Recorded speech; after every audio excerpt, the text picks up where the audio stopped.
The Participants, Chapter 23, Elsa, Iteration 2. For a fleeting instant there was a flicker of nothingness. Then the world crashed into existence about her.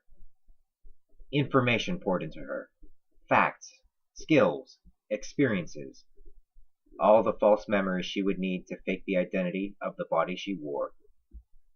The new memories were dull gray in comparison to the stunning recollection of a tent set in the middle of a frozen wilderness.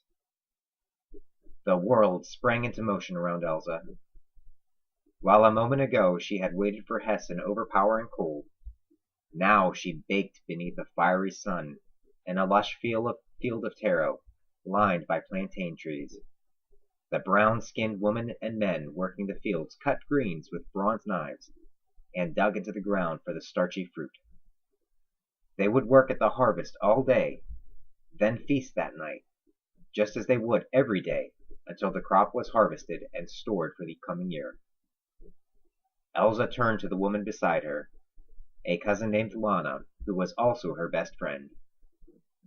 Each recalled fact pushed the tent further back in her memory, diminishing the lingering sense of coldness. Lana put out a hand. "Are you well, Nora?"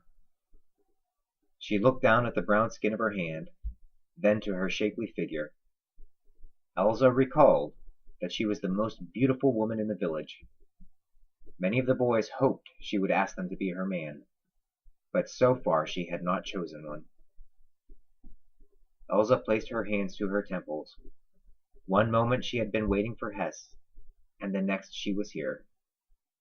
There had been no transcendental union with the Creator. There hadn't been any experience from beyond. And now she was surrounded by strangers she knew intimately. Fake memories of fake people filled her head.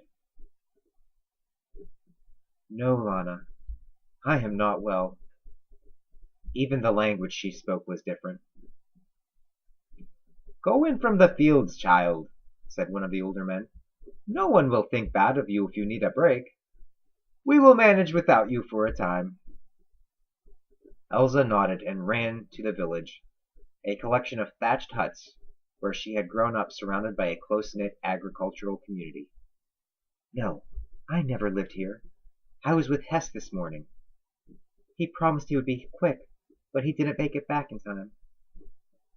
The village was small, and her long legs were swift, so she was soon at the far side of the village.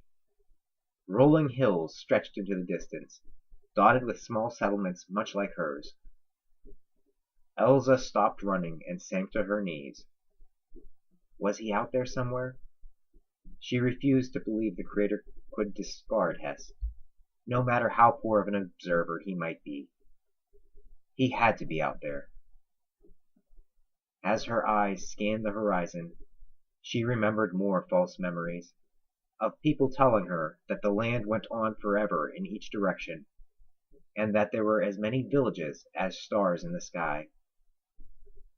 The Creator had separated them. Elsa squeezed her eyes shut, dwelling in the last moment they had shared, visualizing the way he had looked at her. She sighed. All the brutality and tenderness of that world was gone forever. A new one stood in its place, and it was her purpose to observe it. "What is wrong, Nora?"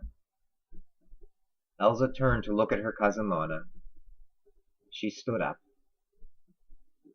"Nothing. I just felt odd for a moment." Lana stroked her hair. "They will think we're lazy if we stay away too long." "Let's go back to the fields, then," Elsa said. As she rejoined the rest of her village, they smiled encouragement at her. She returned to where she had stood when the world began, and bent to her task. It seemed a good world to her. She thought even Hess would approve of this one,